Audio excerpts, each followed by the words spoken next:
Salut! Aujourd'hui, on va parler composition d'images ou comment agencer les différents éléments d'une image entre eux pour obtenir un ensemble équilibré. Alors accroche-toi à ton siège, c'est parti! Les tiers. La première règle, la règle des tiers, est la règle la plus connue à tel point qu'on la retrouve sur nos appareils photo. Tu vois pas?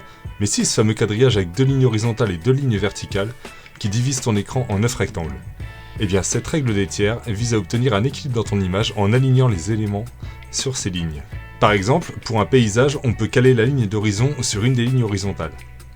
Dans le cas d'un portrait, l'idée sera de caler la ligne des yeux sur la ligne horizontale supérieure. De manière plus générale, les points importants doivent se trouver sur l'une des lignes du quadrillage, ou mieux, à l'intersection de 2 lignes. Cette règle permet de placer ton sujet sur l'un des points forts de ton image. Les lignes directrices. Les lignes directrices permettent de guider l'œil humain dans une composition. Tu peux utiliser les lignes de fuite, la perspective, ou des lignes présentes dans le décor. Des clôtures, des routes, des rivières, fais travailler ta créativité. L'idée sera ici que les lignes directrices viennent pointer vers ton sujet, qu'elles viennent dire à ton lecteur « Hey, c'est par là que ça se passe ». En plus de guider l'œil du spectateur, les lignes directrices permettent de créer du dynamisme dans ton image. Elle est pas belle la vie? Remplir le cadre. L'idée ici est de te débarrasser de tous les éléments qui pourraient distraire le spectateur de ton élément principal, en occupant l'espace avec ton élément principal. Cette technique permet de donner de l'impact à ton sujet. Il faut cependant faire attention à ne pas étouffer le sujet, d'où l'importance du point suivant. Donner de l'espace au regard ou au mouvement.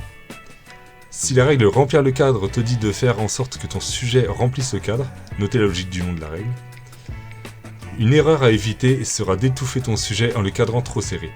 Dans le cas d'un portrait, je peux par exemple laisser de l'espace dans la direction vers laquelle regarde ton sujet.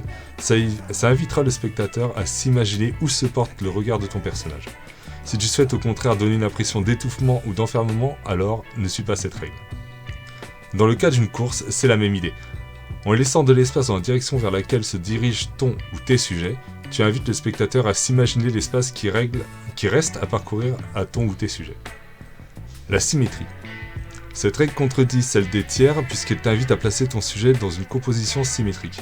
Cette symétrie peut être un sujet centré dans l'image pour insister sur sa symétrie, 2 sujets symétriques l'un par rapport à l'autre, le reflet du sujet dans une étendue d'eau.